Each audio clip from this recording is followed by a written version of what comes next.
Oh, got you, got you.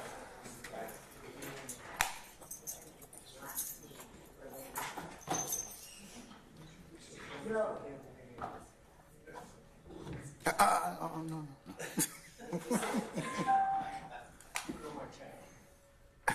Okay, I'm running one. Oh, yeah, you know it.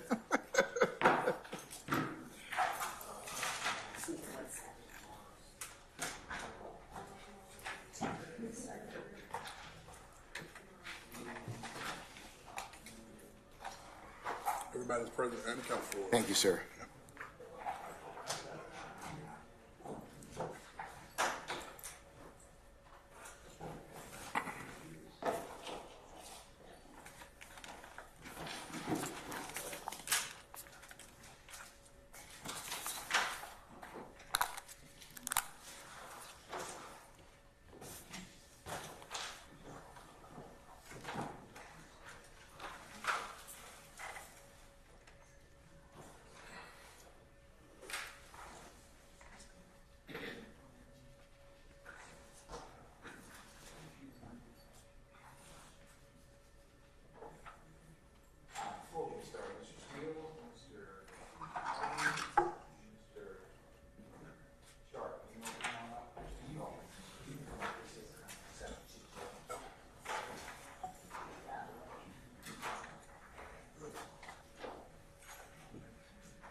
Yes.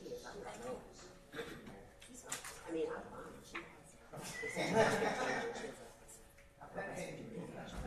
So she's got this. I'm going back to her mom's house. So she took me to her mom. So she not going? She's got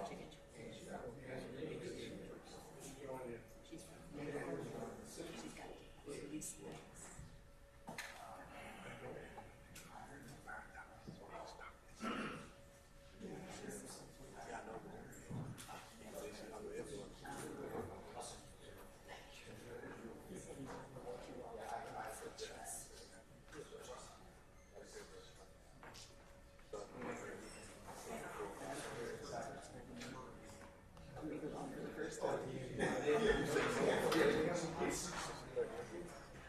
Her mom's probably close to her.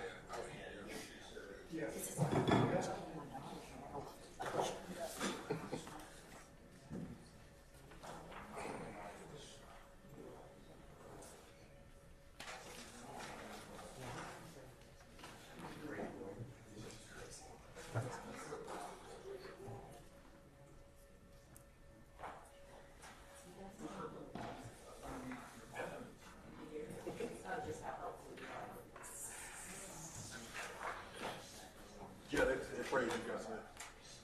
He did. No, they did. They talked about you will. He dogged you out, but yeah, he dogged you out. Yeah.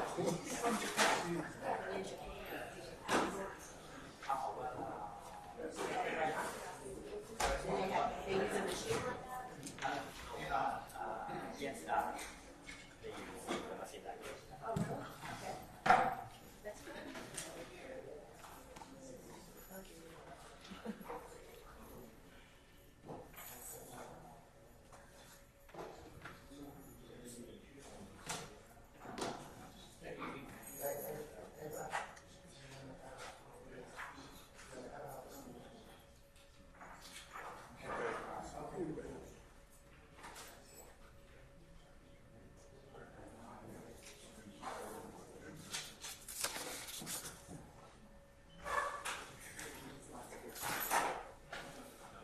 All right, who do we not have now? Let's see. Nichols. Okay, all right.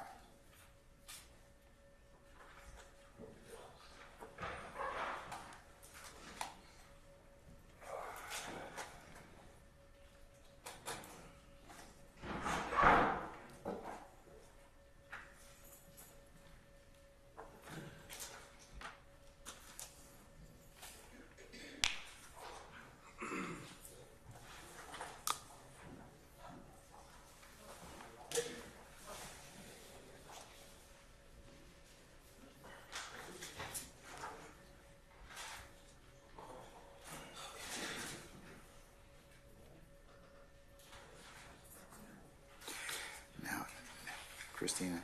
Now it's warm. Oh, it's not.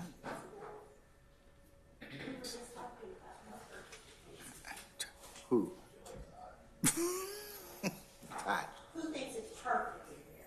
Temperature-wise? You do, we do.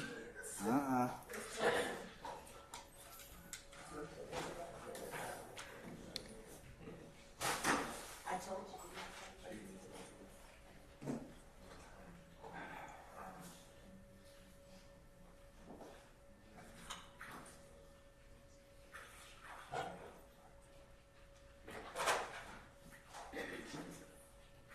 Okay, all right, council's interested parties, we're going to go on the record at this point in time in the matter of the state of Georgia versus Khalif Adams et al. In 22 SC 1835572. Mr. Beebe and Mr. Partridge, good afternoon. All right, Mr. Stillwell and Mr. Botts and Mr. Sharp, good afternoon, gentlemen. All right, Mr. Williams and Mr. Steele, good afternoon. All right, Mr. Kendrick and Mr. Weinstein, good afternoon. All right. Mr. Huey and Mr. Matthews Jr., good afternoon, sir. All right, Mr. Nichols and Mr. Westmoreland, Mr. Harvey and Mr. Garner, good afternoon. All right. All right, and Mr. Dorsey is still on trial in front of Judge Adams. Mr. Ryan and Ms. D. Williams. Good afternoon, Your Honor. All right. Ms. D. Williams, I understand that you are under the weather at this point in time. My commitment to you is we will take up a few things and we will recess so you can get some recuperation, okay? Thank you. All right, you're welcome. All right. Ms. Hilton, Mr. Uhelski, and who do we have at the end of the table over there? This is our legal assistant, law student, Ms. Knight, Jeffery. Oh, okay, Ms. Knight, good afternoon, madam. All right, and in the cheap seats, Messrs. Brown and Smith, good afternoon. All right, good afternoon, Mr. Randolph. Okay, all right, okay, all right. All right, we're going to go ahead and we also have a special guest. I'm just going to acknowledge him for the purposes of just for those of you that know that the court does do outreach with other courts. And we have a visiting judge from Japan. Sir, what is your, if you could tell the good people here what your name is? My name is Ryosuke Manoriwa from Japan, and I'm a visiting judge. And what kind of court do you preside in, sir? Well, I was in charge of civil case and juvenile case. Okay, all right.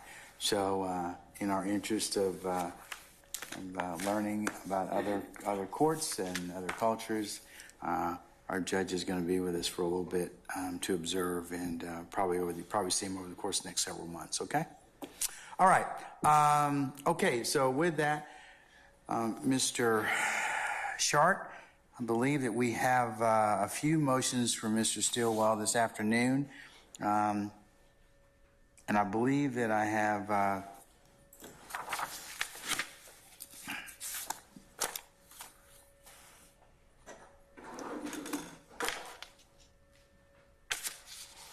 the motions that I have for you are as follows. I have a motion limiting re-inadmissible hearsay. I believe we discussed that already. And were you going to particularize the statements that you believe or that you want the court to consider? I believe where we left it, Your Honor, is with Harvey also chimed in on this issue. I believe that the state, we left it that the state was going to identify certain statements that they were going to seek to admit, and then we were going to battle it out from there as opposed to us just identifying issue after issue. And that's fine with me, Your Honor. I don't need to have that heard today. All right, Ms. Hilton, madam, when do you all believe you'll be able to identify those statements that you believe that we'll have to address? Your Honor, if you give us September 5? Yes. Okay, all right. If something changes, we'll, reach back out to the court. Okay. Is that acceptable to you, Mr. Sharp? That's great, Judge. Okay, all right. Okay, so I'm going to defer that for the time being. Your Honor, if I may. Yes, ma'am. Mr. Sharp and I had the opportunity to speak yesterday about your motion, and we do have a proposition for the court to hear. Oh, that's always dangerous. Okay, all right. I'm listening. Go ahead, Matt. Yeah, so there are 9 motions that are still outstanding from Mr. Stillwell. Yes. We would like to hear today what I'm going to identify as motion number 2, which is a motion for specific discoverable materials. That's the name. Okay, all right. A legal argument. Also for us to hear motion number 5, which is a motion to suppress independent statements. And then 8 and 9, which are the same motion, one just amended, motion to suppress items seized. For motion number 3 and motion number 7, we do have witnesses, but unfortunately, those witnesses did have some prior commitments when we reached out to them for this afternoon. Okay, Which is why we couldn't move forward 3 and 7. Motion number 4, which is the motion to suppress evidence. The testimony for that motion also relates to Mr. Nichols, who we're hearing tomorrow. So that is a motion that we could potentially hear tomorrow. I know there's a number of motions for tomorrow, but that is something we could potentially hear tomorrow or later because it does involve Mr. Nichols as well. all right. And then as to motion number 6, I believe Mr. Sharp needs to particularize that motion for us to be able to address that motion. When do you think you'll have that particularized, Mr. Sharp? Can you do it by the 5th of September? Is that the wiretap? Yes, sir. That's the unparticularized motion to suppress wiretap recordings. You need to have that done by the 5th. Okay, all right. I believe that is correct, sir. Being told I had until the 6th. Whoever told you that is just rude.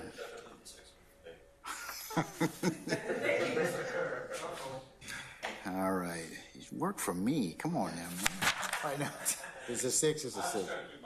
Yeah, it's a 6, it's a 6. That's fine. That is more than fine. Okay, and I believe that's consistent with what I gave out yesterday. All right, okay.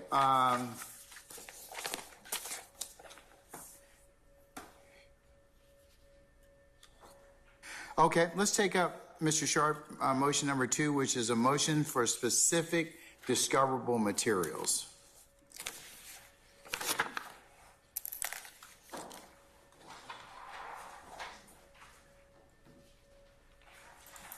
Thank you, Your Honor. May it please the court, and I'm going to rename my motion for specific potential exculpatory materials.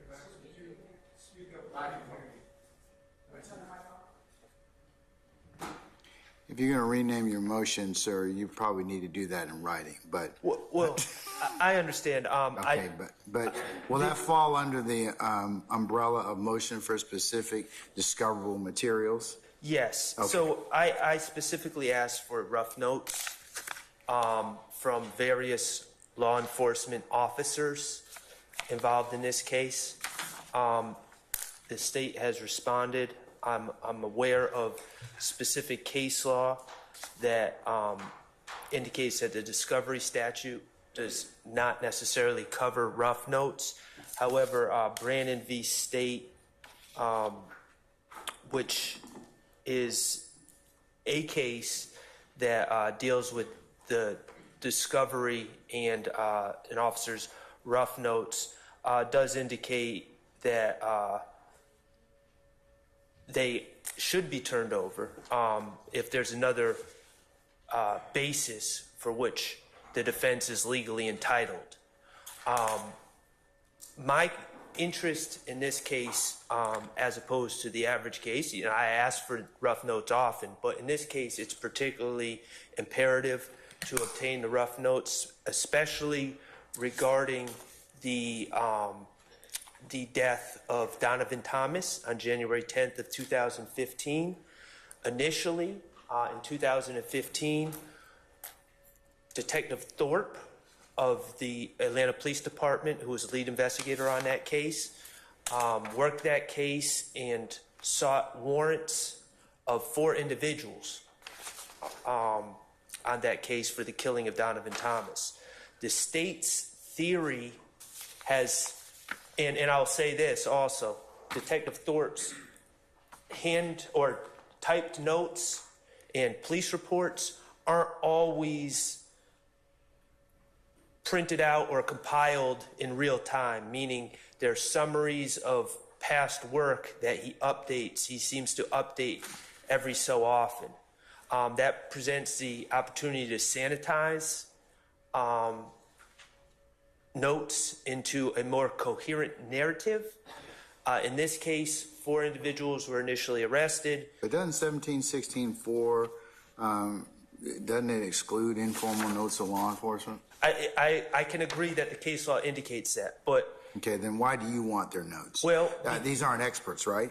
They are not experts. Okay, all right, so tell me why would I, why are you asking the court to impose an additional burden upon the state?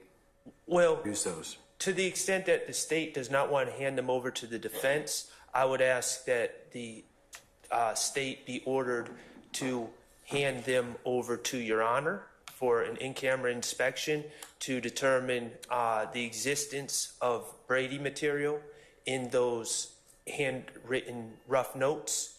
And the reason is because initially this case, when it was investigated, it led to the arrest of 4 people.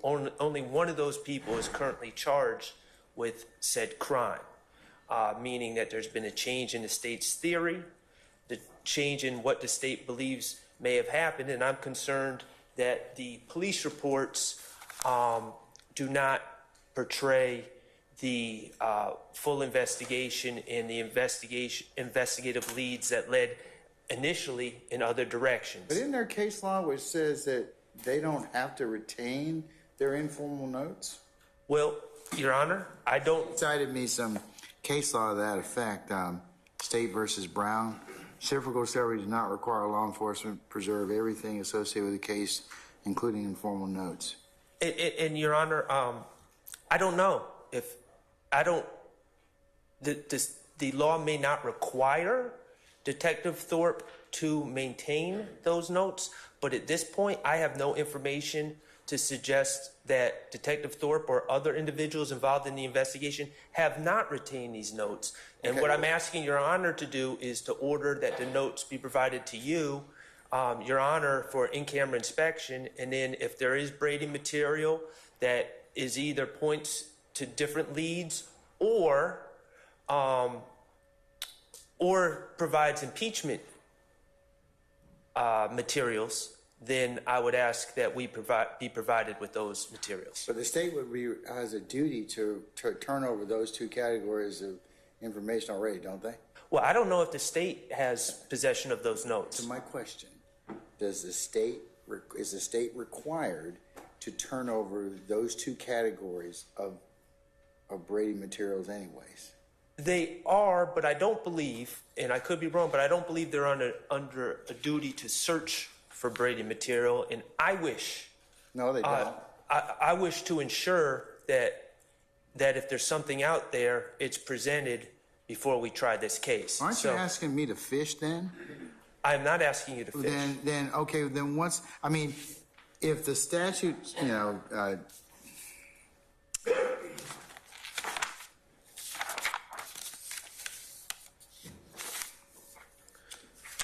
excuse me 1 second.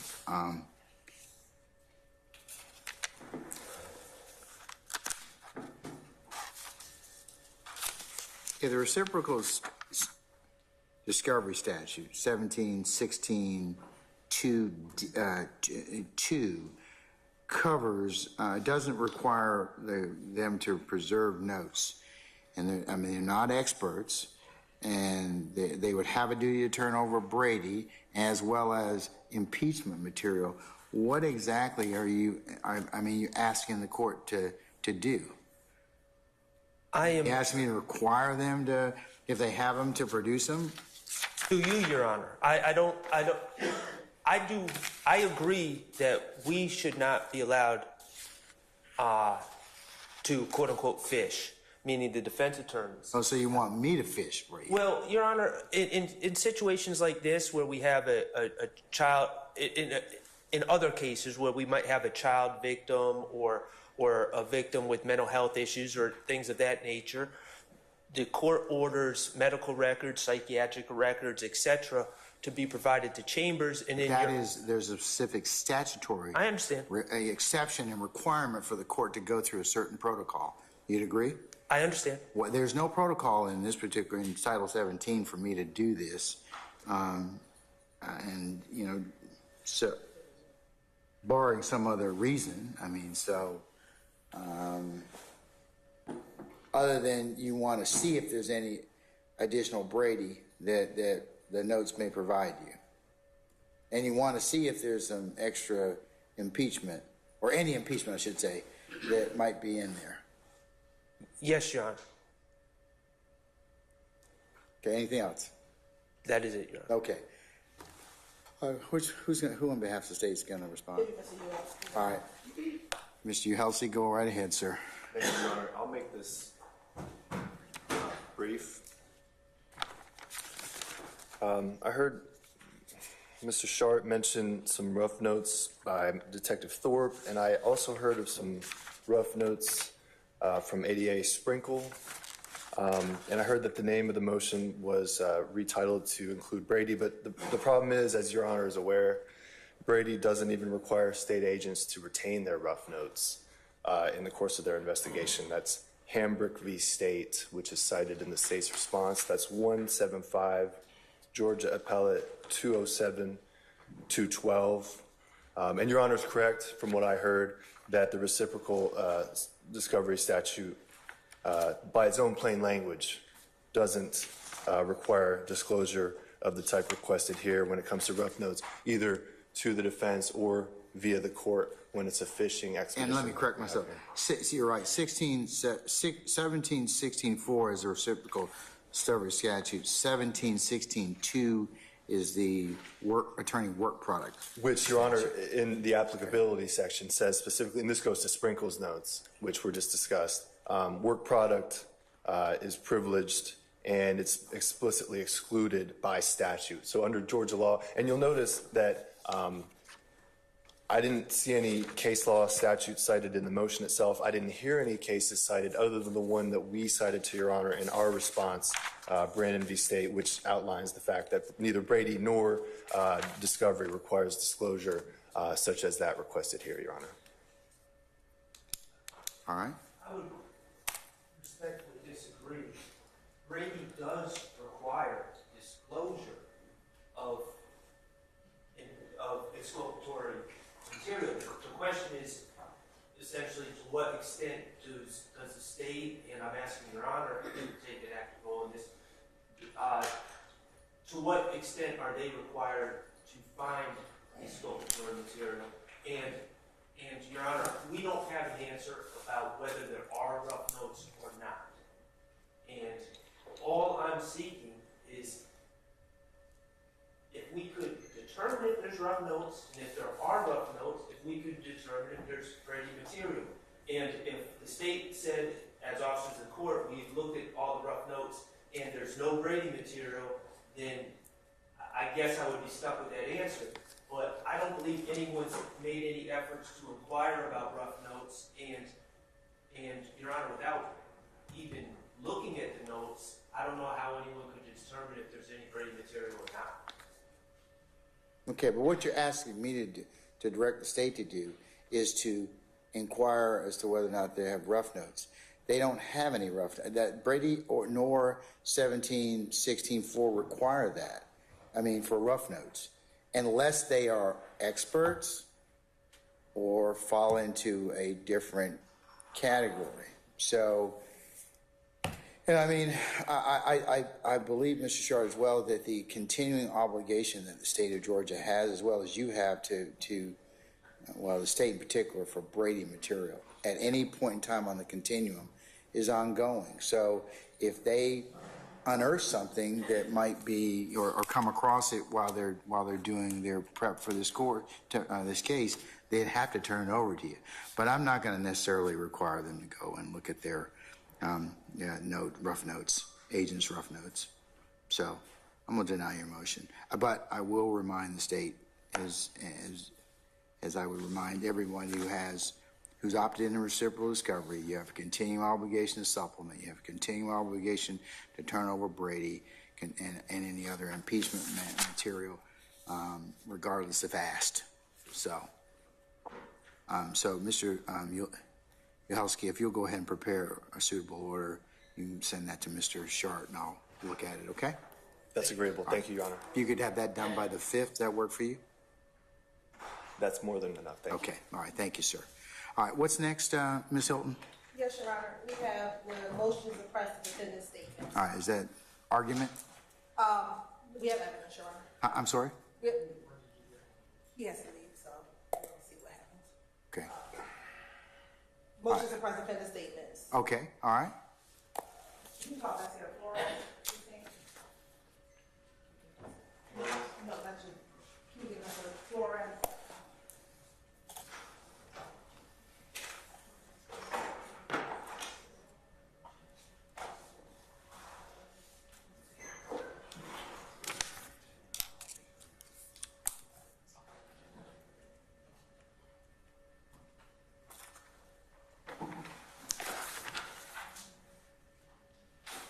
And Your Honor, as Investigator Flores is coming in, a portion of the testimony in this case, Your Honor, involves testimony from our April 17th hearing involving Officer McCure. This is in continuation of that testimony that was provided, I believe it was either April 17th or April 19th, Your Honor. Yes, ma'am, thank you.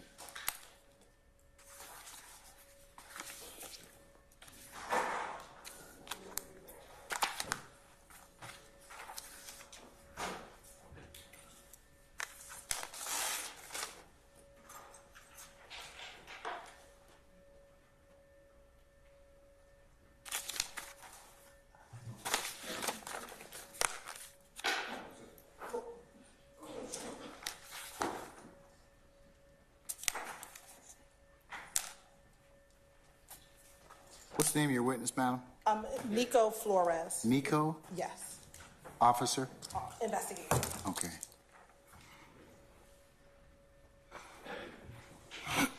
Investigator Flores, can you do me a favor? Can you please stand, sir?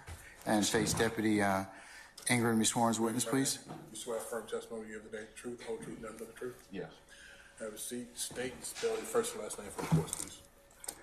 Nico Flores, Nico Flores. And Investigator Flores, where are you currently employed? Atlanta Police Department, And how long have you been with the Atlanta Police Department?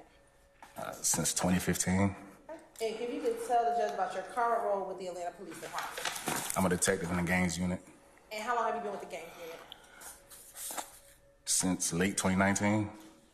And with the gang unit, do you work on a particular shift? Yes. What shift is that? The daytime between 10 and 6 p.m. 10 a.m. and 6 p.m.? Yes. And how long have you been on that shift? Since 2019, since I got in the gang unit. Now, do you also operate in the gang unit in an on-call manner? Yes. If you could tell the judge a little about what do you do as an on-call detective with the gang unit? Excuse me. We typically, after hours, work hours between 10 after 6 p.m., where we get requested by the zone supervisor to come out and investigate suspected gang criminal activity. And you said that sometimes you'll be requested to look at suspected gang activity. What type of crimes are you responding to, and what would make a gang investigator have to respond to a location? Homicides, aggravated assaults, robberies, house shootings in particularly. We do respond to house shootings a lot. And why is it that you respond to house shootings a lot?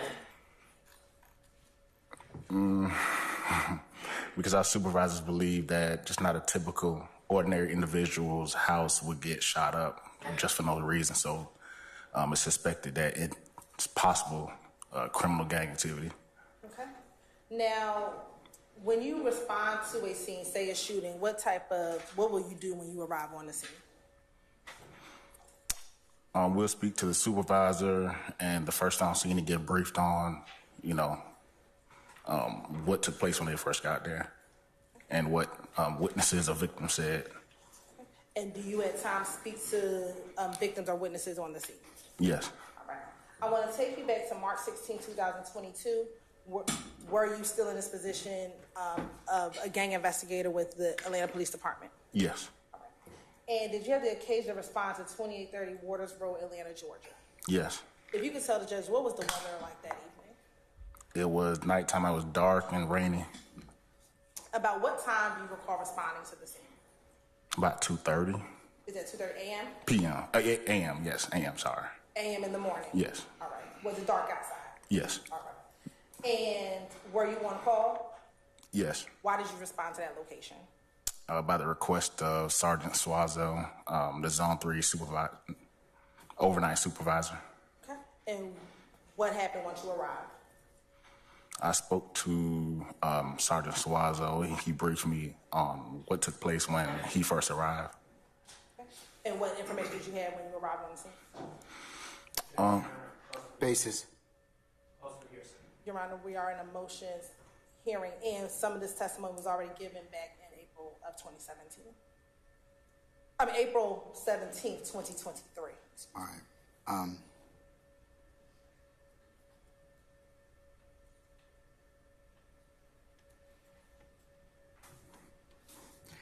Any exception, madam?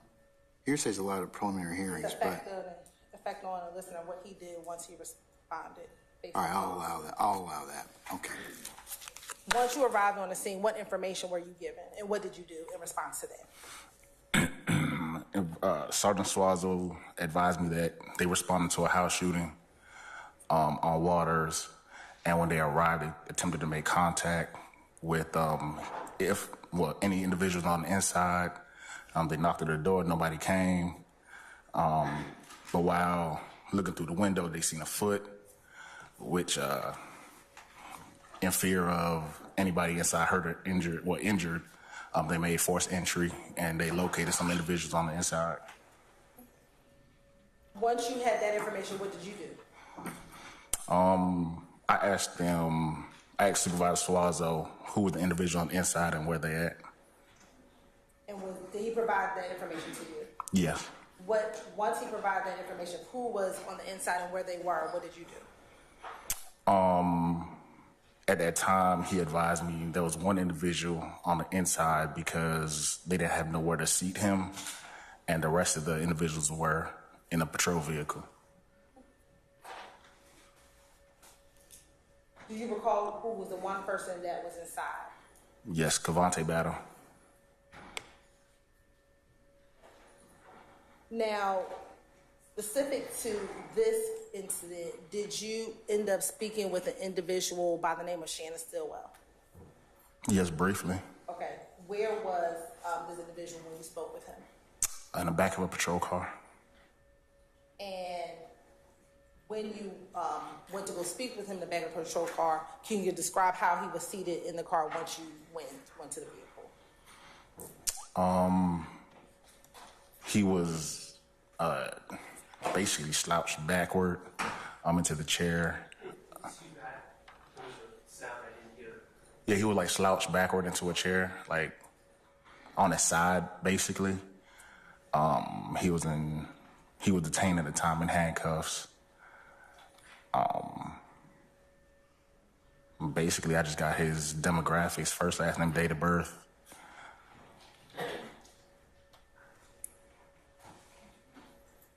And when you were out there, what was your understanding of the individuals who were detained? Were they under arrest? No, they weren't under arrest. What was your understanding of the individuals who were out there on the scene that day? That they were victims of a house shooting that they were inside.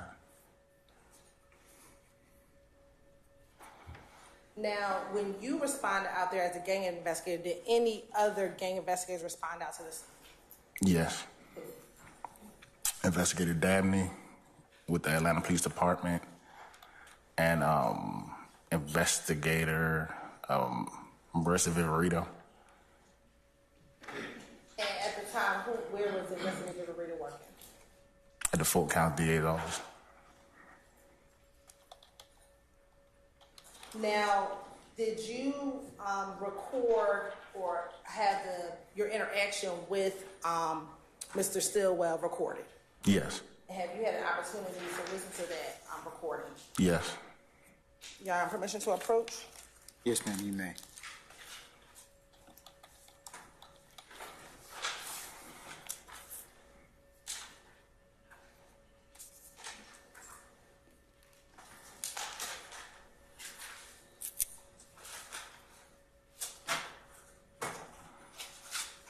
I'm showing you what's been marked as State's Exhibit number 15. Tell me if you recognize State's Exhibit 15. Yes. How do you recognize it? That's my initial with the date. And what's contained on State's Exhibit number 15? Stillwell statements Okay. on March 16, 2022. Say it again. Stillwell statement March 16, 2022. And have you had an opportunity to listen to those statements? Yes. And are those statements a complete, an accurate depiction of the statements that you made to Mr. Stillwell on March 16, 2022? Correct. Were there any additions or deletions? No. Your Honor, this time the state would like to tender for the purpose of this hearing, State's Exhibit number 15. Any objection to State's 15, sir? No objection. All right, State's 15 is admitted and may be published as you see fit for purposes of this hearing. Is it an audio hearing? It's an audio. Okay, all right.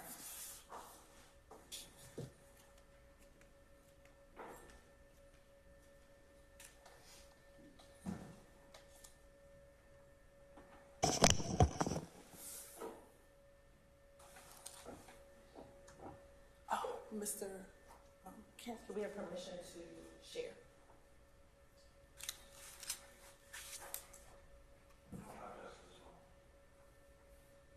Do we have to ask via letter or what?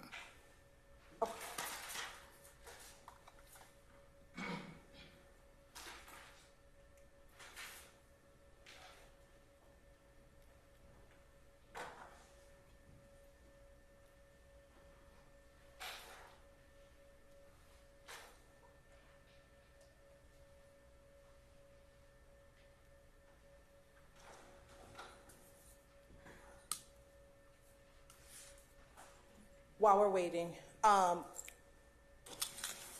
once you spoke with Mr. Stillwell, to your understanding, was Mr. Stillwell ever arrested for the incidents or anything that occurred on March 16, 2022?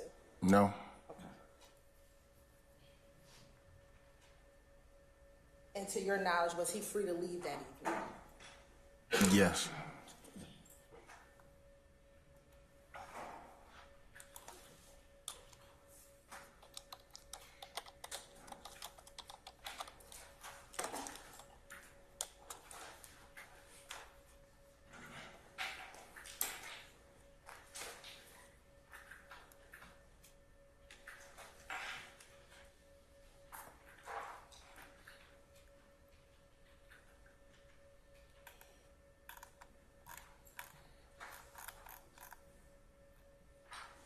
Permission to approach again, Your Honor?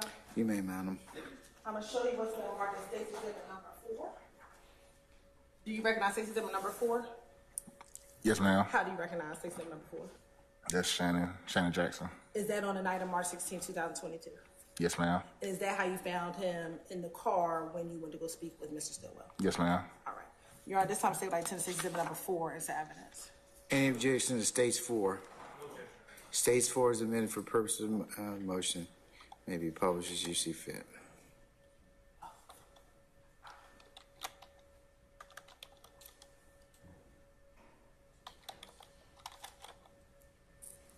I see it, please.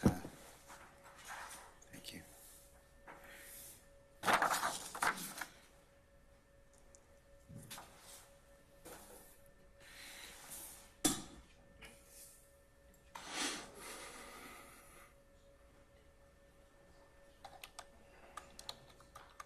Your Honor, we're going to, since we can't share it right now, we're going to try to do it with just using our wireless speaker. Okay.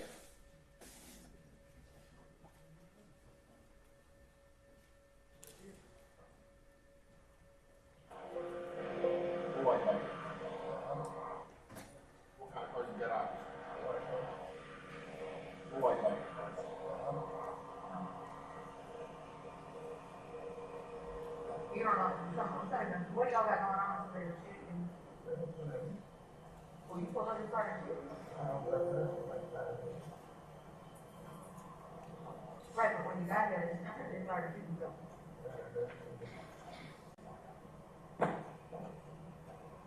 You didn't see it. We put it next to a microphone, maybe? Maybe it'll pick up. Everything will pick up.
Are we able to share that?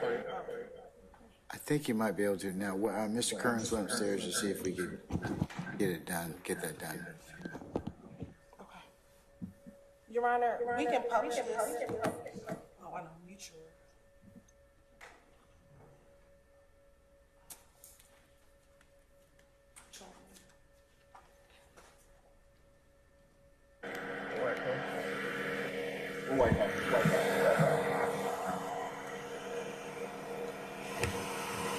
You don't know. Your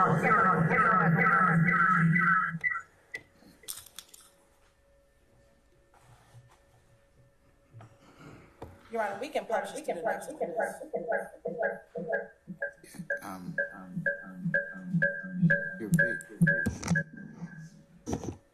I'm sorry? We can publish this to the next witness. All right. Okay, that's fine. Hopefully, we'll be able to share the screen by then. Yeah. Mr. Kearns went upstairs to see if he could get that taken care of. After, speak with Mr. Stillwell, and speak with any other individual that could be involved in these court meetings. Yes. I know for the question. Cross.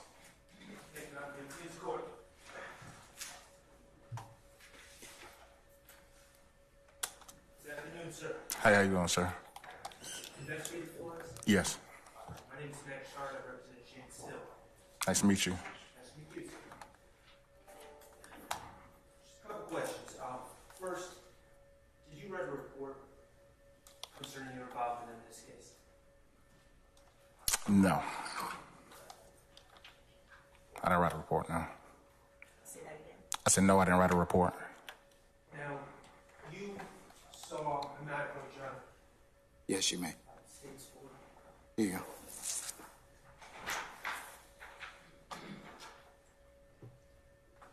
showing you States Exhibit 4. I know that you indicated that you knew what that picture was. What is that picture? It's a picture of Shannon Jackson Okay, and where is Shannon Jackson in that picture? in the rear of a patrol vehicle. Okay, and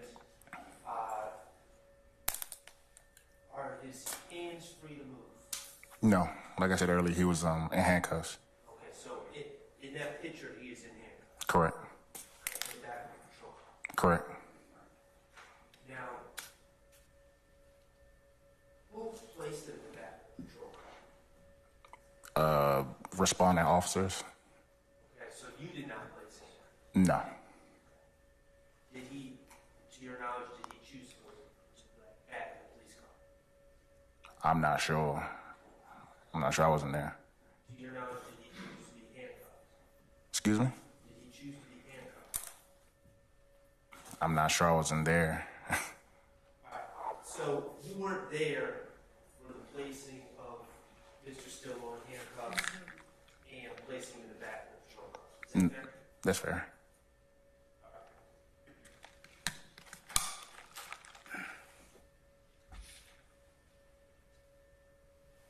To your understanding, what time did this shooting occur? I responded about 2:30, so anywhere between 1:30 and 2:30. Well, okay. The approximate time, I'm not sure. I just got the call at about 2:30, and I got there about 2:30.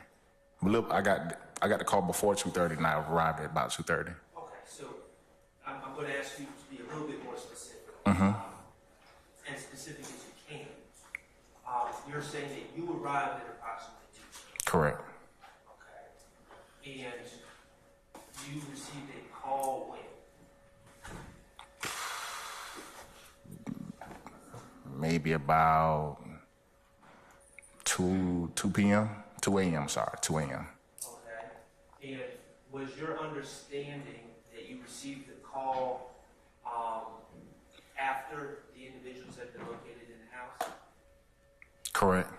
Okay, so by 2 p.m., the people that were in the house had already been located and taken out of the house by other officers? Correct.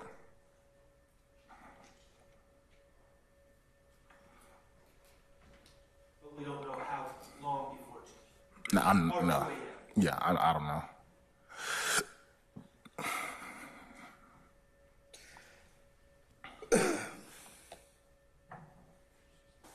Is it fair to say that your understanding, Mr. Stillwell had been discovered by the police for at least 30 minutes by the time he arrived? That's fair to say. And it could have been longer. Yeah, it's possible.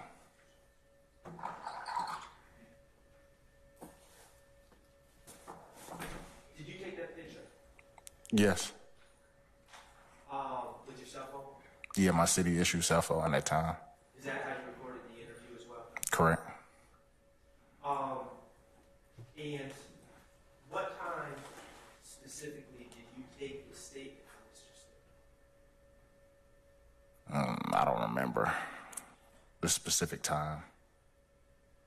How many statements did you take from individuals? I mean, how many individuals did you speak to as far as non-law enforcement? 6. Okay, do you remember the order of those 6 individuals?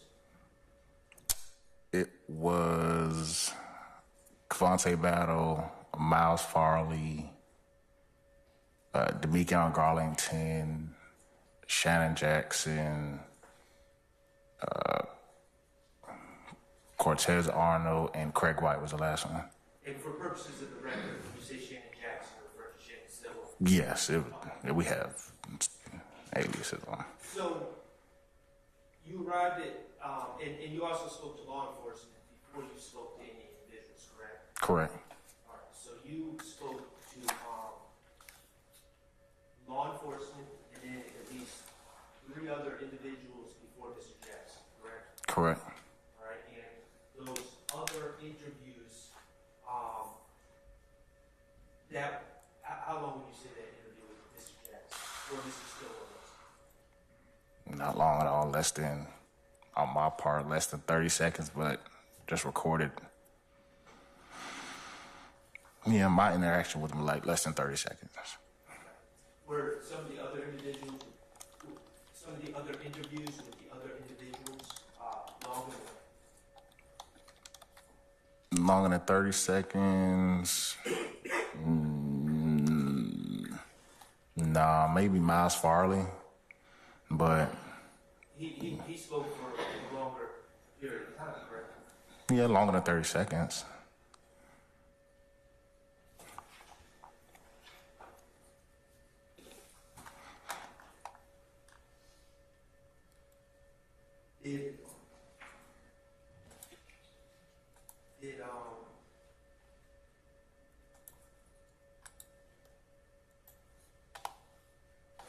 Where were Mr. Stillwell's personal belongings at the time that he took the statement? Do you understand? I'm not sure where they were.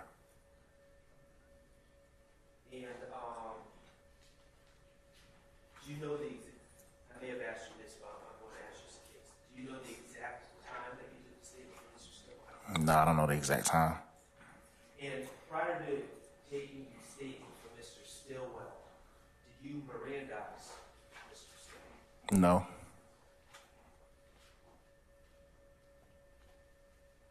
Have you met Mr. Stillwell before?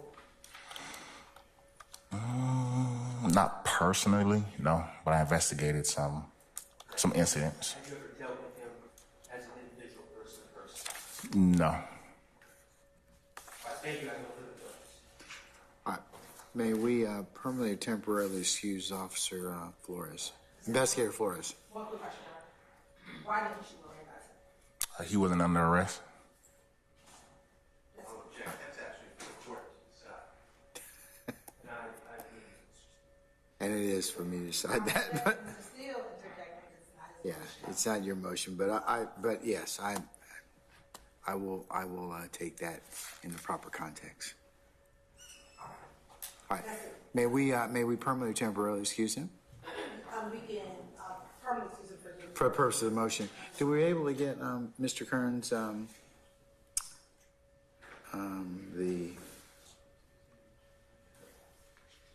The screen sharing, Judge? Yeah. Yes, it should be set now. okay, all right. Sir, I'm going to go ahead and permanently excuse you as a witness for this particular purpose of the motion. Just stay in touch with the state. Don't discuss your testimony with anybody except the attorneys in this case, okay? Okay. All right, thank you, sir. I appreciate it. Thank you. All right.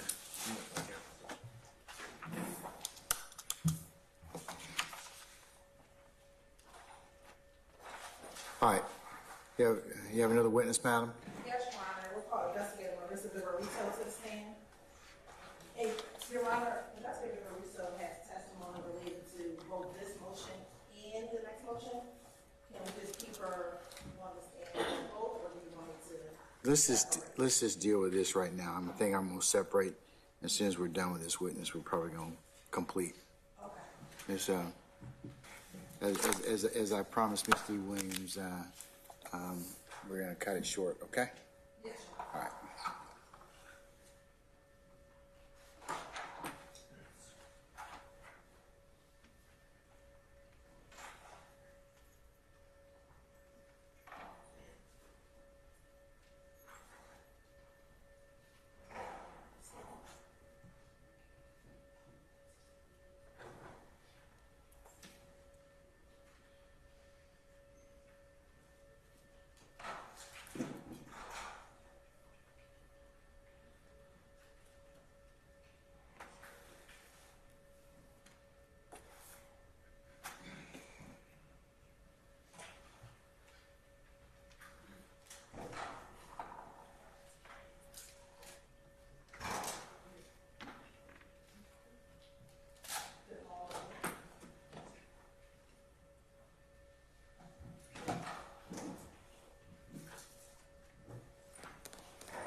All right, madam, if you could approach the witness stand. Once you get there, turn and face Deputy Ingram. Be sworn as a witness, please.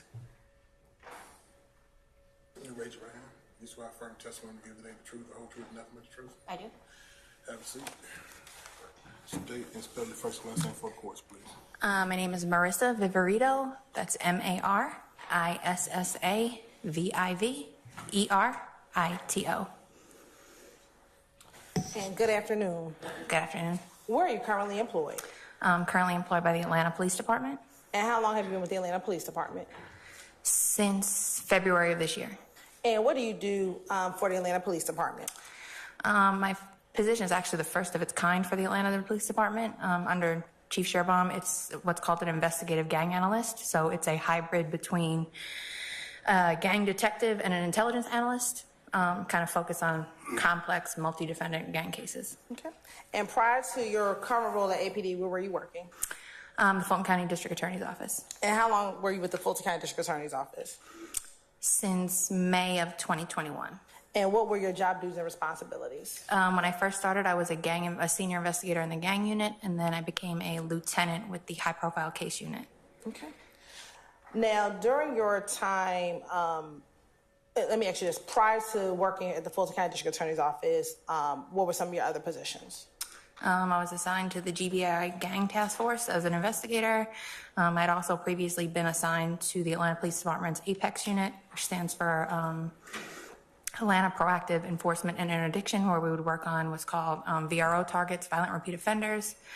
And I was also a security threat group coordinator for the Department of Community Supervision with probation and parole. Okay.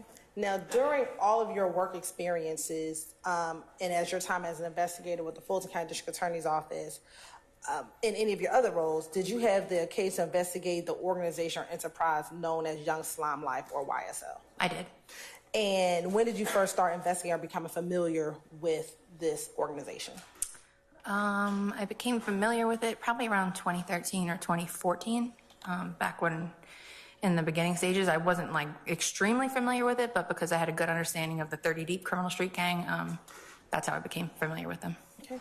And based on your God bless you, familiarity with Young Slime Life, did you come to know about any rivalries with Young Slime Life and any other criminal organizations? Yes. Who? The YFN Criminal Street Gang. All right. And when did that rivalry begin? From my understanding, I was not in Atlanta for when it kicked off originally, but around 2015, late 2014, around then. Now, taking you to early 2022, were there any events or incidents that showcased the rivalry between this YFN gang and YSL? Yes. Okay. If you can briefly tell the court some of the incidents that occurred in early 2022. So starting in February 22, Rayshawn YFN Lucci Bennett was stabbed at the jail. He was attacked inside the jail. And on March 11th of 2022, two members of YSL, Christian McMiller and Darius Ford, were brutally murdered on the highway here in Atlanta.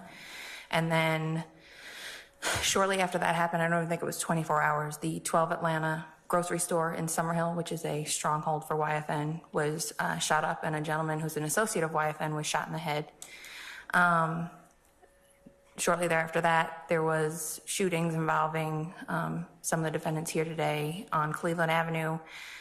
And then there was a murder of a gentleman named Shamel Drinks that occurred over on Windsor Street in Mechanicsville. What was the date of the murder of Shamel Drinks? I believe it was the late hours of March 14th. So I think the evidence processing led into March 15th. Okay. And then following that, there was a drive-by shooting that took place at 2830 Waters Road. And when was that drive-by shooting? Around between midnight and 1 a.m. on March 16th. Okay.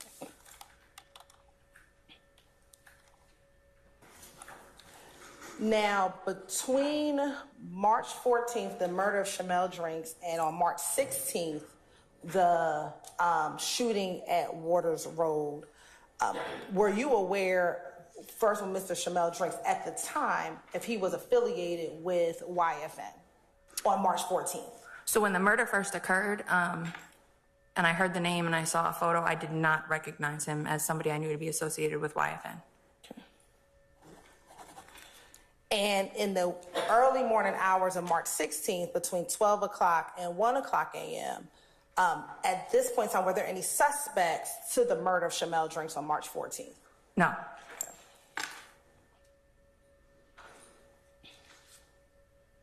I want to take you now to focus on March 16, 2022, excuse me. Were you working at the Fulton County District Attorney's Office during that time? I was. And did you have the occasion to respond to that shooting at 2830 Waters Road on March 16, 2022? I did. Why did you respond to that location? I responded to that location because I was the affiant on a wiretap that was occurring on two separate phone lines that involved YSL members. And I was kind of the point of contact for YSL at that point in time. And we knew that there was a conflict going on. We were trying to get to the bottom of it so nobody else would get hurt. So they reached out to me and said, hey, this is what's going on. You might want to come out and try and see if you can help us out here. And let me ask, is that 2830 Waters Road, is that in Fulton County? It is. Okay. And what was significant about Waters Road, given that you were on this wiretap? Why would you need to respond to the Waters Road location? Waters Road is a known YSL stronghold or trap house, if you want to call it that, where narcotics are sold. It's frequented by several high-ranking and other members of YSL. Okay. And when you responded, about what time did you respond to that location? I was one of the last ones to show up, so probably I want to say between 2:30 and 3, somewhere around there. It was super late. And did you respond with anyone? Yes, I didn't have a work car at the time, so Investigator Dabney had came and picked me up and brought me out there. Okay. When you arrived, what did you find once you arrived at the location? When I arrived, I can't remember who I met with. It was raining pretty hard that night, so it was like a lot going on. I spoke with one of the officers on scene, and it was explained to me that they had several victims out there. It was a drive-by shooting. Nobody wants to talk to anybody. And I just saw several police cars, and they had the scene under control at that point. And you said they told you there were several victims out there. Correct. Were you familiar with any of the victims that were out on the scene? I was familiar with Mr. Demekion Garrington and Mr. Shannon Stillwell or Stillwell Jackson. Okay. And did you know anyone else who was out there? I recognized Mr. Farley, but I wasn't familiar with him to where I'd have a rapport with him. Okay. And at this point in time, you were familiar with Mr. Garrington and Mr. Stillwell. How long had you known Mr. Garrington and Mr. Stillwell? I want to say since at least 2013. For both? I believe so. I know Mr. Stillwell definitely. I can't remember 100% about Mr. Garlington. Okay. And what happened once you got there and you realized you knew two of the individuals? Did you speak with Mr. Garlington? I briefly spoke with Mr. Garlington and Mr. Stillwell because those are the two that I, like I said, had a rapport with. What was your purpose of speaking with Mr. Stillwell? To figure out what is going on. That this is because from the wiretap, I had knowledge that they had been either shot at or involved in a been victims of some kind of shooting on Cleveland Avenue the day before. And also I knew that two of their very good friends had been murdered, so there was a concern that maybe they were being targeted, and we were focused on conflict mitigation at that point and trying to put out the fire. And just kind of see what had happened, see if they knew who was after them or what was going on, and we didn't get very far. All right. And when you spoke with Mr. Jackson, where was he? Or Stillwell Jackson, excuse me, where was he? In a patrol car. Okay. And was he handcuffed? I believe so, but I don't know. I'm not sure if I was aware of that at the time. Okay. And did he speak with you? He did. Was it voluntary when he spoke with you? It was. Objection, Your Honor. Basis. Y'all sustain the objection. Okay. Did he speak with you? He did. Right.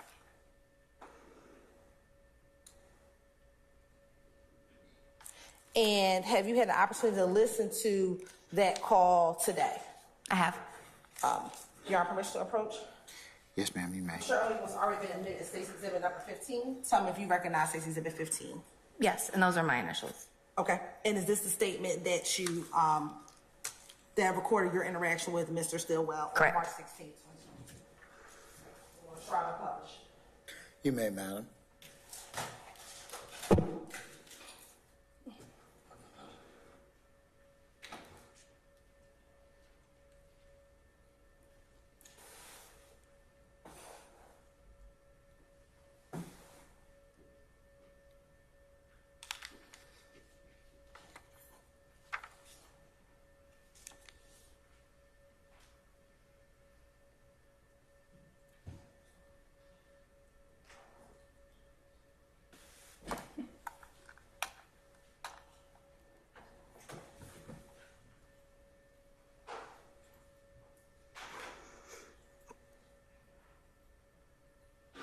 What kind of car you got?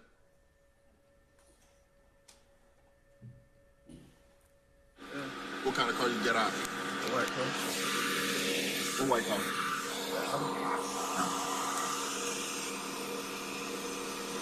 You don't know. What do y'all got going on that somebody would shoot you? They was shooting at me. Well, you pulled up and started shooting. I was outside for like 5 minutes. Right, but when you got here, they started shooting. So I got nothing to do with it. You didn't see who was sitting there? What? Oh. You don't know. You have no idea what's going on. Whose house is this? Oh.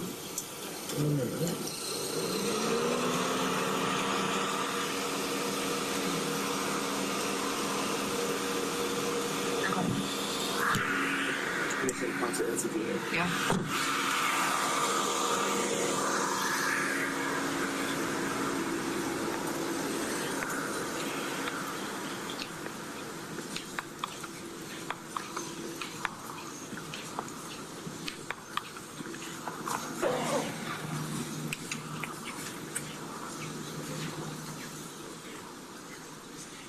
Are you gonna run that silver car?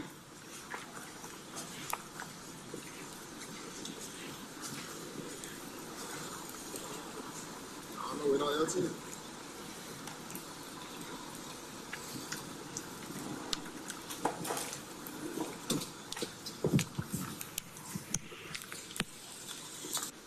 What kind of car you get out?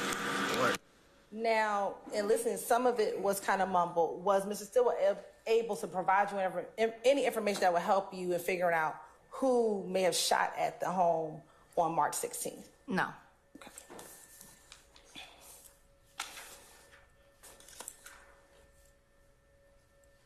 Outside of Mr. Garlington and Mr. Stillwell, did you speak with anyone else? Outside of law enforcement, no.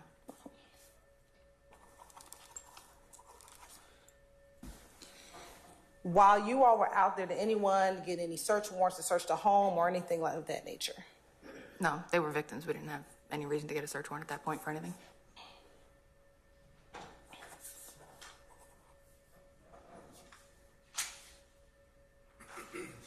Now, to your knowledge, was there anyone ever arrested, or was Mr. Stillwell ever arrested on March 16th for what happened at Waters Road?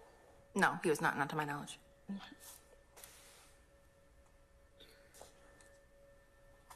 Now, at the time when you, again, responded to that scene, was there any indication of anyone in that house being involved in the murder of Shamel Drinks?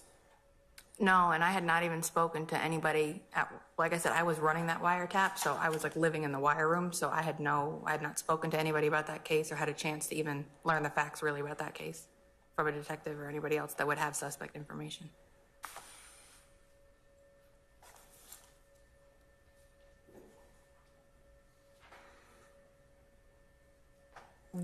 At what point did you get more details about the murder of Shamel Drinks, or what we'll call the murder of Shamel Drinks?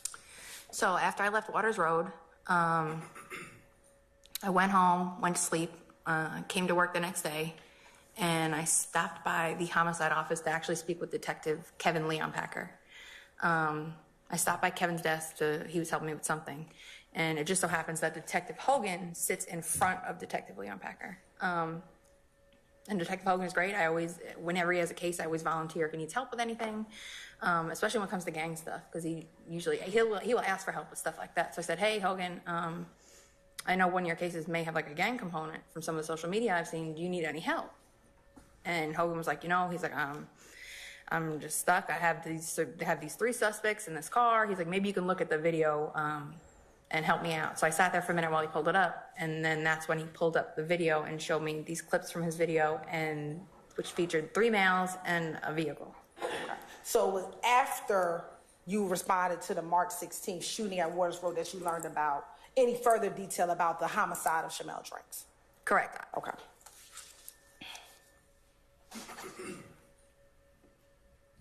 As it relates to solely for the purpose of this hearing, speaking with Mr.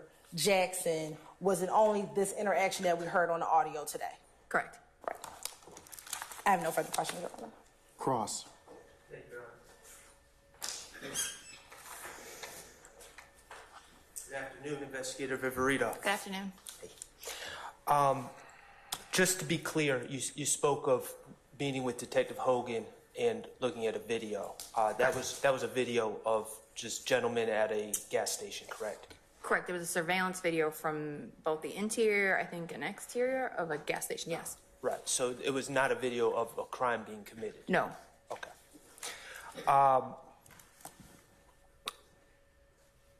So you said that at this time you were employed by the district attorney's office at the time that this interaction with Mr. Stillwell occurred? Correct. Okay. And could you give me your title one more time with the DA's office? When this happened? Yes. I was a senior investigator in the gang unit. Senior investigator with gang unit. All right. As a senior investigator with the gang unit, you were tasked to go to scenes of suspected gang-related crimes, correct? No. That day, did you not? That day I did as part of, APD had asked me to come out for, if that's not a task, basically from the DA's office, we'll go out to homicide scenes, things of that nature. Sorry, with the DA's office, we'll go out to homicide things and scenes of that nature. If we are requested by another agency to come out, then we will, but that's not like a day-to-day thing. Okay.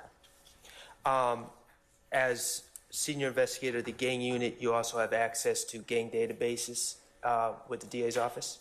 No, we didn't have a gang database at that time. There was no gang database? Not with the DA's office, I don't believe. I didn't have access to one. I would reach out to the Atlanta Police Department for their investigative files, but they don't have a gang database. Okay, so you had access to investigative files regarding suspected gang members? Well, I want to be clear on what we're talking about. So I have access to, or I would request people to get me information from their investigative. So the gang investigative files are a completely different system than their reporting system. So for like homicide reports or investigator case notes, I don't have access to that, no. Okay, well, what about the gang system? At that time, no. I would have to call the gang unit and say, hey, do you have any information on this person or this? I didn't have access. Did you maintain communication with the gang unit? Yes, I work with them daily. And when we're saying the gang unit, we're talking about the APD gang unit? Correct. And would that be Investigator Dennis, Investigator Gaither? Well, they've since retired, so they're not there. Who are the individuals you're speaking about at that time? I would work with Detective Flores, Detective Dabney, Detective Underwood. I'm trying to think who else was up there at that time. Those are the main ones I would work with at that time. Okay. And you were also, at that time, primarily listening in on a wiretap of a suspected YSL associate, correct? Correct. Okay. And Two. Two suspected YSL associates. And when I say that you were listening in, you actually did the listening in some of the time, correct? Correct. We ran a 24-hour double wiretap, and the wiretap room always had to be attended to. So we had 3 shifts that would run 24 hours a day. So I would pick a shift during the day, and then sometimes I would do 2 shifts to help out. But there was always somebody in there. I would occasionally work a shift. Were you in charge of that wiretap, meaning did the other people that were listening in your off time, did they report back to you with reports or anything of that nature? I wouldn't say in charge. I was the affiant, and I would update like daily reports about things that are going on or what they could listen out for, or try to help people, because some people didn't know, like, they don't know this group as well as I do, or Kim or Underwood or other people do. So I would speak with them daily. So I would stop by the room daily at least, or stop by the office daily. But I wouldn't say they'd report to me every day. They'd call me if they had questions or things of that nature. You were kept abreast of things that were heard or not heard on the wiretap? Correct. Okay. All right. So I'm going to go back to March 14th. As the senior investigator of the gang unit in the Fulton County District Attorney's Office, you had no knowledge of Shamal drinks before March 14th, correct? No, and I'm going to correct you about the senior investigator. I think everybody in the gang unit that it's like a rank was a senior investigator. So it's like you're not an entry level investigator, you're a more seasoned investigator. Shamel drinks, and in speaking with his family, it sounds like he began hanging out with the YFN guys somewhat around, I think they had given us the time frame of Super Bowl, that those were not his original friends, that he had just started maybe hanging out with those guys a few months prior to this all happening. So I just want to be clear. These conversations with family occurred after his death? Correct. Okay. So at the time of his death, you had no knowledge of Shamal drinks. Correct. Once I was told that Shamel Drinks had died, the name didn't sound familiar to me, which I have a pretty decent memory. I didn't realize him to be a person that was associated with YFN. At the time. At the time. Right. And also, at the time of March 16th of 2022, you, as the affiant of the wiretap, had not heard any relevant information about Shamal Drink's murder on the wiretap.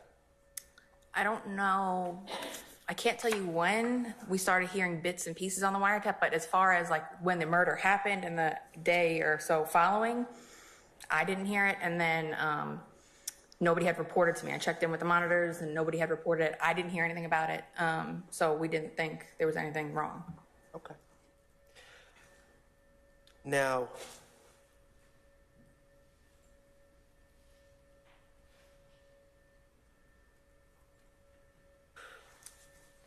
is it fair to say that the Waters Road shooting on March 16th, well, let me ask you this first. Was there a prior shooting of the Waters Road house? Yes. Earlier that month, and what date did that occur? I want to say on the 13th. It was before the Shamal Drinks shooting? I'm not sure if it's the 13th or 14th. I'd have to, I believe prior to, yes. It was prior to, I can't give you the exact date. I believe the 13th. To your knowledge, has anyone determined who committed either of those shooting acts to the Waters Road house? I don't know if we've determined, but I think there are some investigative leads that lead me to believe who may have been responsible. Who is that person? I mean, there are some NIBIN leads, but they're undetermined as to who the party would be. In my opinion, I mean, shell casings match scene of Christian McMiller and Darius Ford's homicide. So it would be whoever was associated with that incident. And no one has been charged with any of those incidents? Not yet. It's still an open case. Okay. So, is it, to your understanding, is it fair to say that the shooting of the Waters Road house on March 16th occurred at approximately 12:08 a.m.? It could have. I want to say I got there between 2 and 3. So that's around the time frame, I guess. Okay. And I believe that you indicated on direct that you arrived between 2:30 and 3 o'clock. Around then, yes. Okay. And you spoke to law enforcement first? Correct. And when you arrived, to your understanding, was you didn't place handcuffs on Mr. Stillwell, did you? No. Okay. And was Mr. Stillwell already in handcuffs when you arrived? Everybody was separated in patrol cars. It was very dark. Like I said, I couldn't really see who was in cuffs or who wasn't in cuffs. I just knew, I was told they were all victims at that point. That's when I tried to, based on my dealings with Shannon and Demikian, maybe approach them and just say, hey, like, reach out and like, what is going on? Like, we can't continue like this. Okay, so was Shannon isolated he was by himself in the police car? Correct, they were all separated in separate cars. And he was in handcuffs? Correct.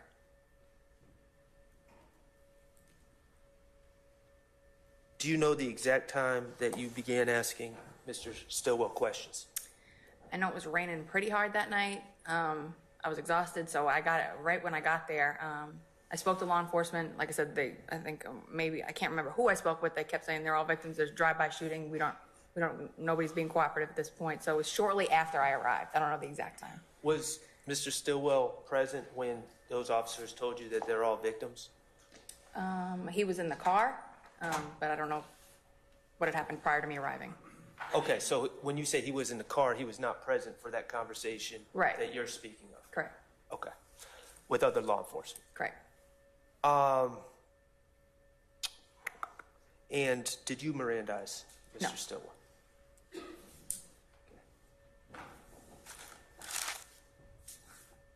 Anything else? I think that's it. Thank you, Judge. All right. Any redirect? Just briefly, when you arrived on the scene, do you recall if they had found shell casings on the scene. I think there were numerous shell casings on the scene, When you say numerous, what do you mean? like several. It's my understanding that there were several shell casings on the scene. Thank you so much. Well, No further questions, Your Honor. Anything further? All right, may Investigator Viverito be permanently or temporarily excused for purpose of motion? Permanent excuse for purpose of this motion. Okay, madam, we're going to permanently excuse you for the purpose of this motion. You're free to go about your usual duties and avocation. Just don't discuss your testimony with anybody except the attorneys in this case, okay? All right, thank you, madam.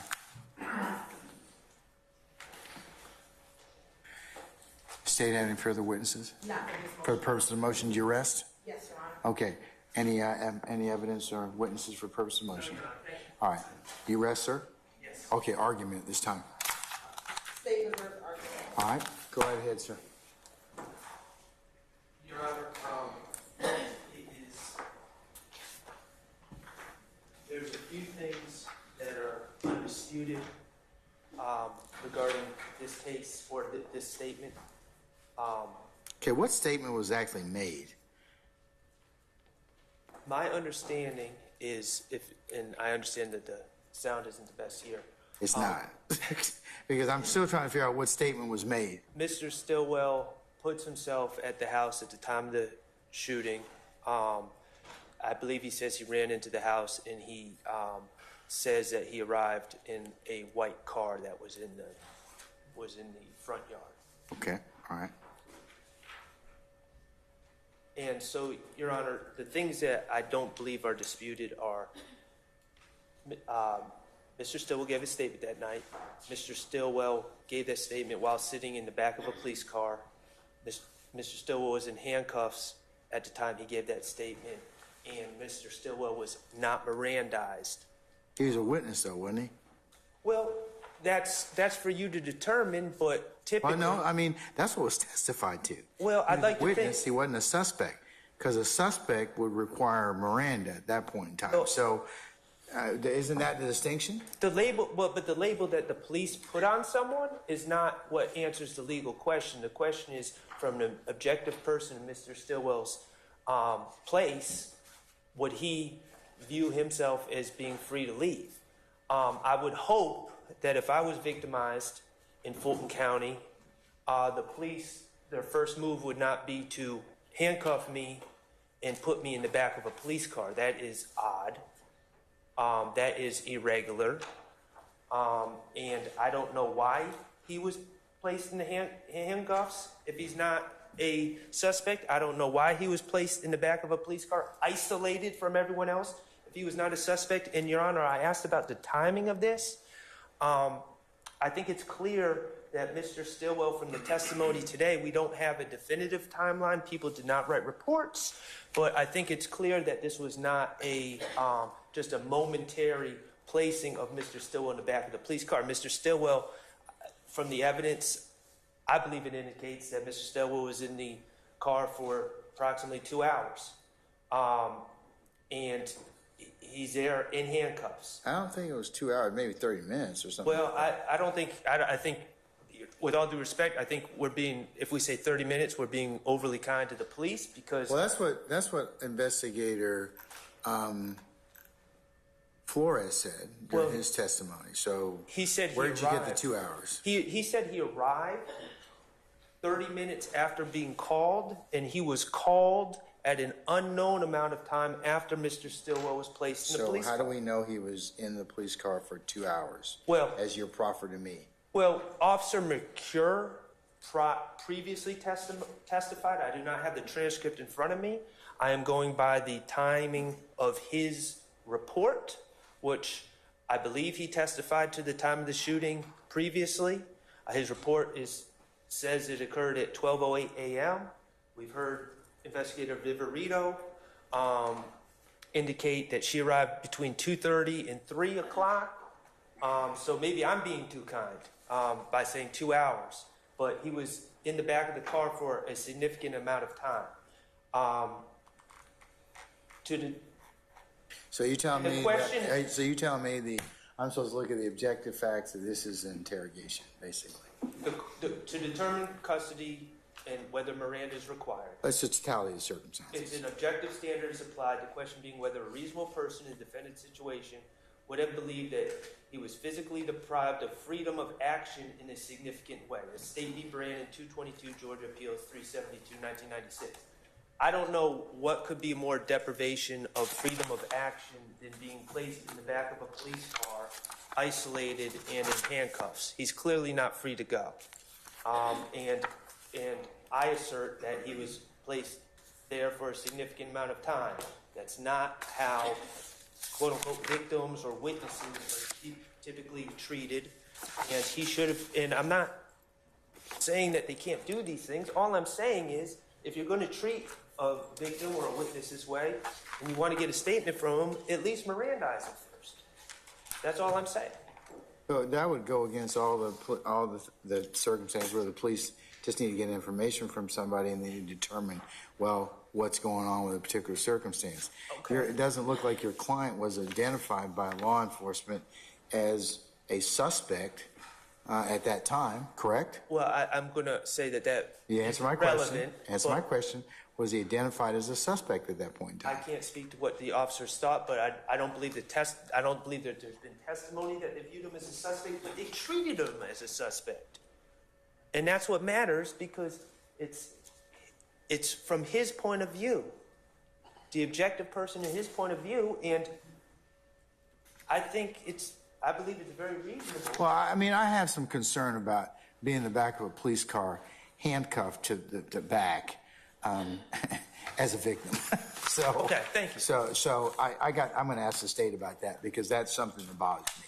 Because if you truly were a victim in this case, well, you might be in the back of a police car, but you certainly wouldn't be handcuffed, unless it's for officer safety. I didn't hear any testimony about that, mind you, but and I'm not going to assume that, but it does bother me that, looking at the objective facts, that he's in the back of a police car, handcuffed. Okay, as thank a you, victim. Judge. That's my argument. All right, Ms. Hilton. Thank you, Your Honor. Your Honor, as I stated when I first started, the testimony involving Officer McCure from April 17th is going to give the answer that the court was just seeking. When Officer McCure testified, I want to bring us back to some context, is that this was a shooting that occurred at 12 o'clock in the morning, where there were over 40 plus shell casings found outside of the home. I remember that from when Officer McCure testified, he did testify that the reason why all these individuals were detained was for officer safety, because they were trying to investigate what occurred at the home. Okay. And that at the time, Your Honor, Mr. Stillwell, along with Mr. Garlington, I believe Craig White, they were hiding behind the home when they first got to the house. And so when they first started knocking on the door, no one came to the door. They sat out there for a while trying to determine what was happening because of the number of shell casings that were outside, in addition to seeing indication of projectiles hitting the home. And so once they started... yeah, I remember that, because photos were introduced of the defects in the home. So I recall all that. Correct, Your Honor. And Your Honor, I know that, Mr. Shark kept saying, the law is very clear on this case. And the state I want to cite or bring the court's attention to, Your Honor, is Haney v. States, which is 365 Georgia Appeal 22, which is a 2022 case. I do have a copy for the court. May I approach? Okay. And I have a copy for the defense counsel as well. Okay, thank you. All right, well, I mean, I understand what Haney says, and my question to you is, a reasonable person, okay, in the back of a police car with handcuffs in the back, wouldn't you think that I'm in custody? No, Your Honor, and Haney speaks Why not? directly to this issue, Your Honor. In sufficiently dangerous circumstances, which the state would argue this was a sufficiently dangerous circumstance, given that there was a shooting inside of a home in which 46 shell casings were, 40 plus shell casings were found on the scene. At the time, none of the individuals were being cooperative. The officers did not know what to expect. When individuals are hiding behind the home, coming outside of bushes, lying inside of a house, acting and playing dead, the officers did not know what to expect. And the first set of individuals that were found was Mr. Stillwell, Mr. White, and Mr. Garlington. And so when they were detained as part of an investigatory detention. And because of what they were doing out there, trying to find out what happened, that would not rise to a level of an arrest, Your Honor. And that's what Haney says very clearly. In sufficiently dangerous circumstances, officers may handcuff a person as part of an investigatory detention without transforming the detention to a de facto arrest.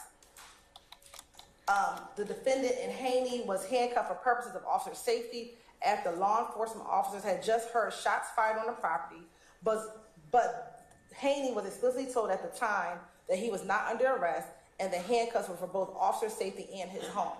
In this case, Officer McClure repeatedly told each of these individuals they are not under arrest and that we are detaining you all for officer safety, and as soon as we finish the investigation, you will be let go. And every last one of them were let go. Even someone who had an arrest warrant was let go on this particular incident, Your Honor. And we have other cases that speak about the length of time, Your Honor. I want to direct the court's attention to Smith v. States, which is 281 Georgia 185, in which in that case, they actually cite an 11th Circuit case, which is United States v. Gill. And in that case, Ms. Gill was detained for approximately 75 minutes and placed in handcuffs in a police car. And the court said that did not rise to the level of an arrest, Your Honor. So the state's position is, although Mr. Stillwell was detained in the back of a car, again, it was for officer safety, for them to determine what was happening at the time, for them to do an investigatory search, for them to investigate what was going on, what was happening with the crime. And after they determined that they were victims, every last individual was released to go home or to leave the home, Your Honor.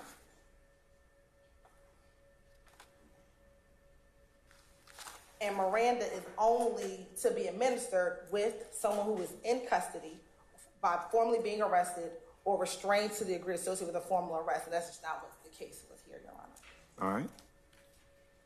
And so, Your Honor, based upon the Haney case, also looking at Smith v. State, which speaks to the United States v. Gill, Your Honor, the state would ask that you deny the motion to suppress. All right.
Okay, the court, I'm going to utilize as well the court's recollection of the earlier testimony as it relates to the, from Investigator McClure earlier this particular year in relation to the shooting at Waters Road on the 16th of March of 2022 in Fulton County. Originally, Officer McClure did testify that there was a shooting at this particular address.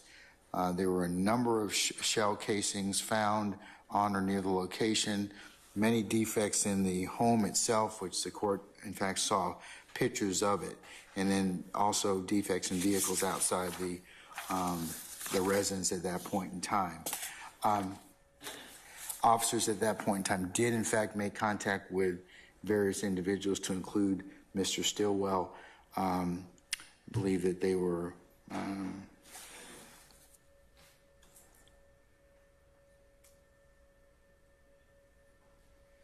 Mr. Still was found near the crawl space with another individual, and so from there the investigation, in terms of, as was testified to earlier, as to what happened, was undertaken at that point in time. Mr. Stillwell, specifically, since he's the subject and has brought this motion, specifically was separated and segregated and put in the back of a police car for the purposes of officer safety, which in fact Officer McClure did in fact testify to in an earlier session of court, and made certain statements. The statements that were made to McClure, as well as to Investigator Flores, Investigator Viverito, and are contained within States 15. The recording made on March the 16th were taken, and that, of course, the court has to determine whether or not whether or not the defendant was in custody for purposes of the application of Miranda. Miranda, as we all know,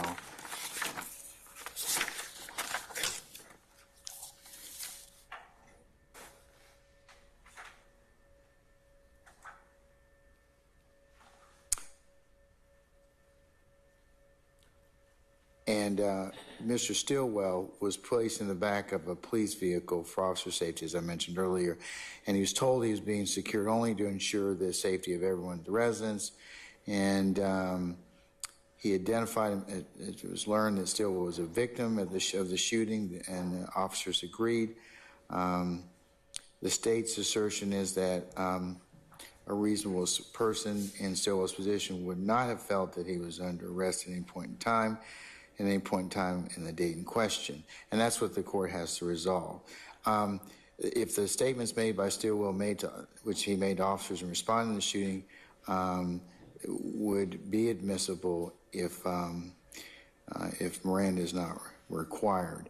The court is of the opinion that, in looking at the totality of circumstances, that and looks at the defendant is not in custody entitled to Miranda when he's only being questioned by the police and not a suspect in the case, and that's Mosley versus the state, 269 Georgia 17 pinpoint 20 1998.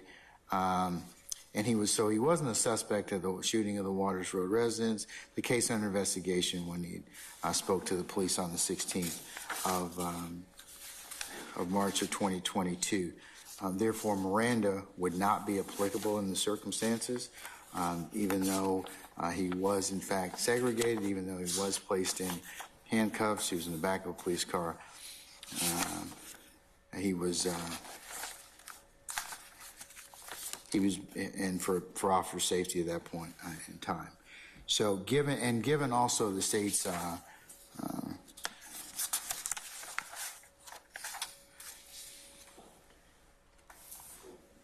application of Haney versus the state, 365 Georgia appeals at 24/2022, insufficiently, our Court of Appeals explains in sufficiently dangerous circumstances, which we believe this would occur. You have a shooting of a home and residence, over 40 shell casings, shooting of many vehicles, people on scene. In this particular case, officers may handcuff a person as part of an investigatory detention without transferring or transforming the detention into a de facto arrest. And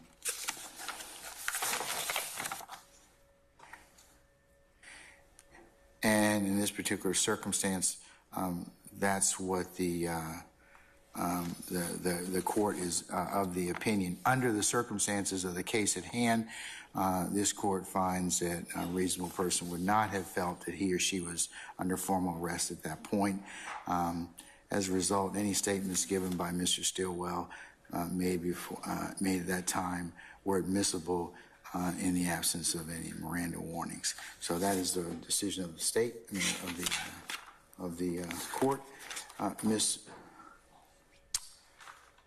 Hilton, if you would prepare a suitable order for the court's consideration, you can send that to Mr. Sharp. And if you could get that done by the 5th of September. Is that possible, madam? Yes, it is possible. Okay. All right.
Okay.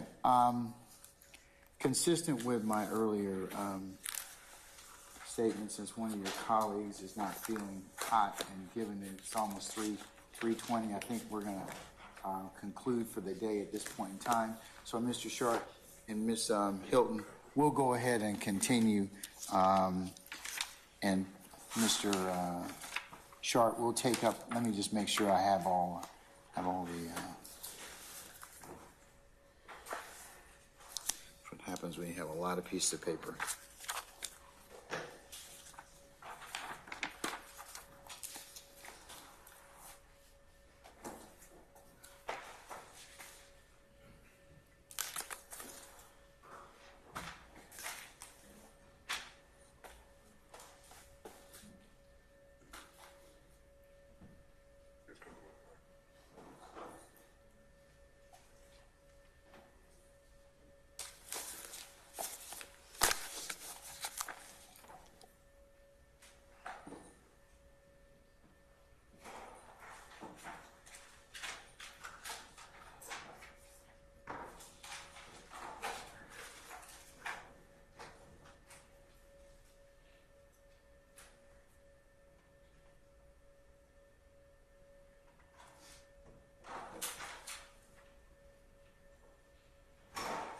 Okay, Mr. Sharp and Ms. Hilton, I'll go ahead and I'm going to continue the motion to suppress out of court and in court statement says you'll need witnesses for that. You'll need witnesses, as you told me, for the motion to suppress fruits of illegal detention and search. The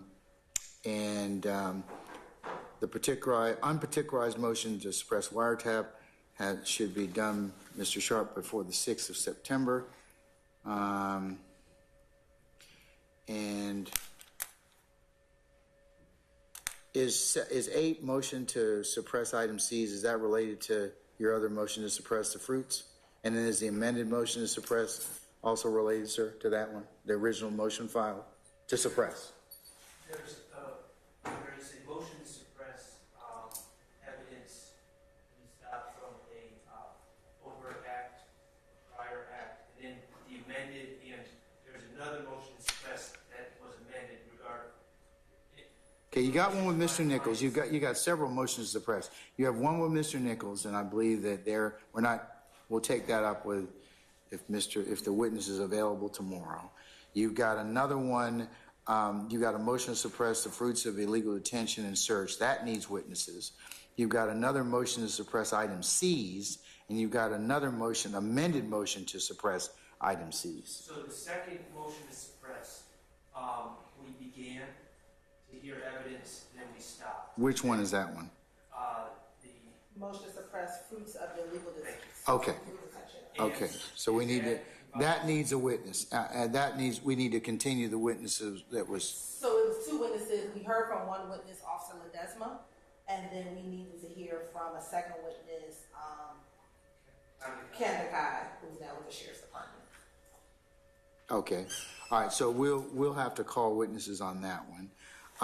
What about, and is that a motion to suppress item seized? What is that one? Is that gonna require evidence? Phone and that's up to the state whether they want to call witnesses. Yes, we have two witnesses for an application. Okay, so you need witnesses on that. And then there's another one, an amended motion to suppress item C. Is that the same? The amended relates to the one we just discussed, item C. The phone. The phone. The phone. Okay. All right. So, all right. So we'll just, now that I know you need witnesses, depending upon what happens with our other matter that's pending, I'll schedule you accordingly. I'll give you plenty of notice, though. Okay, Mr. Sharp, and Miss Hilton as well. All right. Thank you, Your Honor. Okay. All right, folks. Tomorrow, Wednesday, the 23rd. Mr. Harvey, are you prepared to go forward with your motions, or as many as we can handle tomorrow? I will say yes and no. Okay. There are videos that I asked the state about with regard to the motions to suppress the 17 case and the 18 case. I was going to check with the state after that. Okay. Those would require evidence. I'm sorry, those would be what? I'm sorry? Would require evidence. Yes, sir. I don't know whether those videos are available, but if they're not available, then if they are available, I need some time to look at them and digest them with those motions. We have, I guess, a joint interest in the motion to suppress on March 17th of 2022. If the state has witnesses available, we're ready to go forward. Yes, all of us are ready to go forward. Is that March 17, 2022? Okay, all right. That would be the date of the arrest. Yes, sir. Yes, sir. Yeah, Jackson and Nichols. There is a Jackson general hearing. I think we're going to be withdrawing that, and I was going to tell the state that they didn't need a witness for that before we left, so they didn't have to bring in a witness. Yes, sir. Other than that, we'd be ready to go. Okay, all right. I mean, you all can update me accordingly in the morning, and we can kind of like, much like we've done the past couple of days, just kind of start with and just make sure that we cover what and exhaust to the point we can those particular motions. Okay. All right. So tomorrow we'll start at 10:00. So if you all could be here for 9:30, that would be great. We'll start at 10 o'clock and move forward accordingly as the day allows us, all right? Okay, any other ministerial inquiry with me? Anybody? That's from the state. Anything on behalf of anybody? Any other defendant? Okay, then I'll see everybody tomorrow morning at 9:30 for an anticipated 10 o'clock start time. And Mr.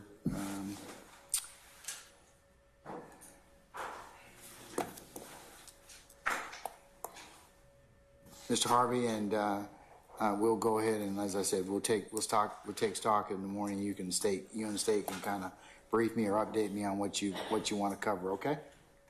All right. Okay. We're in recess then. All right. Thank you.